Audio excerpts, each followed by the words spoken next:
Assalamu alaykum, hörmətli görürmənlər.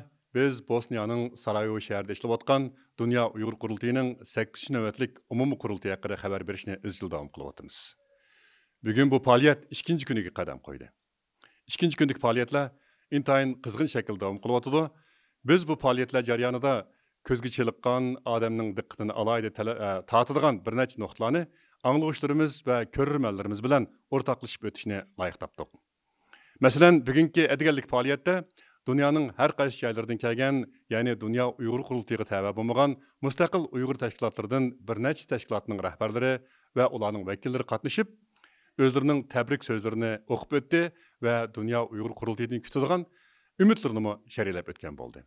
Bu təşkilatların birisi Uyğur Akademiyası, yəni birisi O'rta Asiya Uyğurları, Xalqara Şərqi Türkistan Təşkilatlar Birliğinin müavin rəisi, Şərqi Türkistan Ölümalar Birliği, İlim Məşrəb Vəxbi, qatarlıq təşkilat və şəxslər, yəni şəxslərdən Türkiyədə tanınılan doktor və şair yazğıcı Sultan Məhməd Qashqari qatnaşdı.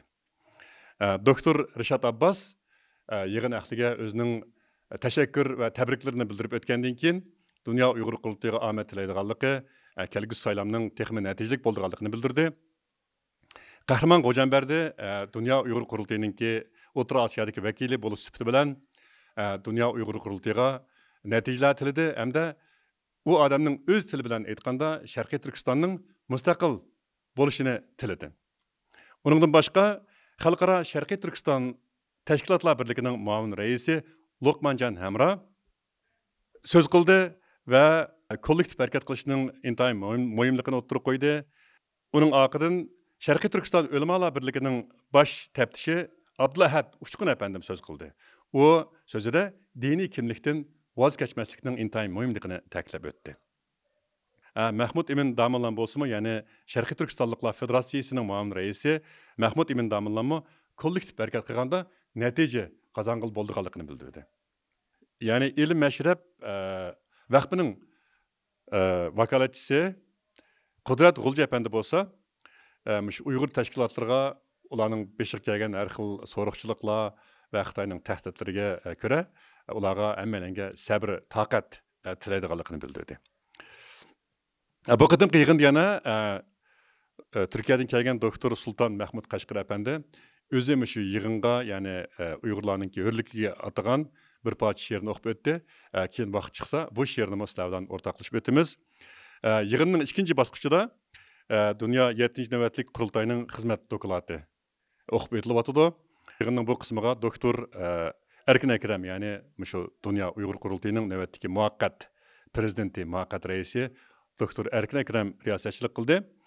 U sahnaga shu 7-ci növbətlik qurultay vakillari, qurultayning rahbarlari, tashkilot qatlamidagi xizmat o'tayotgan barliq muhim xodimlarni sahnaga taklif qildi. Shuningla bilan birlikda Dolqun Aysa, ya'ni 7-ci növbətlik qurultayninki prezidenti, ya'ni o'tmuş yilning 8-ci aygacha vazifa o'tagan raisi, sobiq raisi desak bo'ldi hozir hamda yig'in ahliga 7-ci növbətlik qurultayninki qilgan ishlari, qo'lga keltirgan natijalari va ba'zi savoqlarini yakillab doklad berdi. Bu yig'in hozir davom qilyapti. Hurmatli ko'rmanlar, biz yig'inninki ikkinchi bosqichi, ya'ni tushdan keyingi bosqichini izchil diqqatingizga sunamiz. Diqqatingizda bo'lishini tilaydiganimiz, tushdan keyin Yugoslaviya vaqti soat 5dan 7gacha bo'lgan aralıqda Dünya Uyğur Qurultayının 8-ci növbətlik umumiy saylami bo'lib o'tadi.